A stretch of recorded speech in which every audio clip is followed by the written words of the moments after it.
Tinne sa tómara acnamíocht bhaile. An bhí se caite bhí scoláirí na hidirbliana sa chiistin. Bhí rang acnamíocht bhaile faoi lán seol. Bhí Seán Tomás agus Máire gobar le chéile. Is tólam go raibh blabrá ón mia bhí á chócaireachta go. Chunig an múntóir súl dhéarara. De dhéit dimig an frichtán sí hinne. Buinach get olmhór as Tomás. Ní a bhís ige á halamh an dain cad a hosnig a tinne. Bogober nar hit an múntóir a ligge. Bhéig sí an ár de cínas a gotha na scoláirí an seomra a hágant. Rihan múntóir go dtíon talár an tinne luas lasrach. Bhris sí an glunne agus bhrúd sí an knappe. Hosnig an taláram ag bóla go hard.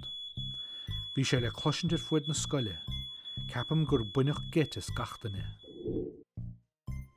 Hosnig an príomhide caintear an gléas idir chumarsáide. Dímpa sé na scoláirí an scoile chágant go máil. Cé go raibh na scoláirí scíalathe na maithe níor tháinig líonra ortha.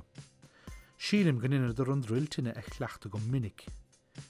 Bhailig siad le chéalaigh an ina tóil agus léig na múntóirí an rolla. Ag an buinte sin bhí an tinine fé bhar lasrach. Chuid beart fúntóirí misnúla steach sa chiistin leis an tinine an bhuacha. Níor bhada go raibh an tinine múchta ag an máistir ó sé agus ag an máistir ó cinéide. Bhí an áit chó dubh le pic leis an do teach agus bhí an chiistin milte. Le gachtainine os na faoise vesta nar a chóla siad go raibh an tinine múchta.